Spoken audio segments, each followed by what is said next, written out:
Bienvenue à la mini-méditation du mercredi de l'Institut biblique belge. Ces derniers mercredis, nous avons étudié ensemble le psaume 2.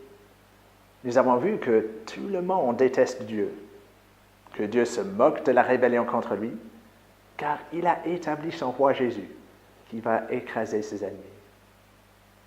Et dans un sens, le psaume 2 pourrait se terminer là, au verset 9. Mais le psalmiste continue, et c'est magnifique. Il termine avec un appel urgent. Trouvez dans le Fils un refuge de peur d'aller à votre perte. Voyons cet appel au verset 10 du psaume 2. Et maintenant, roi, conduisez-vous avec sagesse, juge la terre, laissez-vous instruire. Le psalmiste s'adresse au roi rebelle des versets 1 à 3, à l'humanité en rébellion contre Dieu. Que devons-nous faire? Verset 11. Servez l'Éternel avec crainte. Verset 12. Rendez hommage au Fils. Nous devons rendre hommage au Fils Jésus. Nous devons nous prosterner devant lui et jurer allégeance à lui seul. Et l'urgence de l'appel est soulignée au verset 12.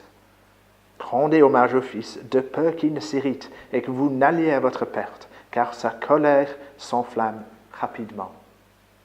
Je vous supplie, comme fait le psalmiste, si vous n'êtes pas encore en règle avec Dieu, soumettez-vous à Jésus aujourd'hui. Vous vous prosternerez devant Jésus le roi, soit maintenant de votre plein gré en acceptant son secours, soit au jour du jugement, malgré vous pour toute l'éternité. Et la fin du verset 12 nous explique comment nous pouvons être en règle avec Dieu. C'est absolument extraordinaire. Heureux tous ceux qui se confient en lui. Être heureux ici, c'est être éternellement heureux, échapper au jugement à venir et avoir la vie éternelle avec le roi. Comment être heureux? En trouvant en Jésus un abri.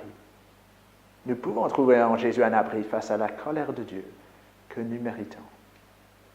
Jésus est le seul abri, pas Marie, pas Mohammed, parce que seul Jésus est mort à la croix pour prendre sur lui la colère de son Père. Et vous voyez l'étendue de l'offre ici. Heureux tous ceux qui trouvent en lui un abri, qui se confient en lui. Peut-être croyez-vous que Dieu ne pourra jamais vous accepter après tout ce que vous avez fait. Mais si, tous ceux qui viennent à Jésus, qui lui font confiance, peuvent échapper au jugement divin. Et le verset 11 nous indique la réponse appropriée si nous sommes déjà chrétiens. Servez l'Éternel avec crainte et réjouissez-vous tout en tremblant. Notre Dieu est à la fois le Dieu tout-puissant que nous devons craindre et révérer, mais en même temps c'est une joie de le servir parce que nous avons trouvé en Jésus un abri. Revenons à notre question de départ. Qui règne sur le monde? Malgré les apparences, malgré la rébellion humaine, c'est Jésus, le roi choisi par Dieu, qui règne.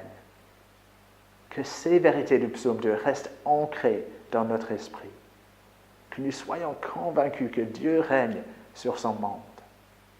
Servons-le avec joie tout au long de notre vie et appelons les autres à se confier en Jésus avant qu'il ne soit trop tard.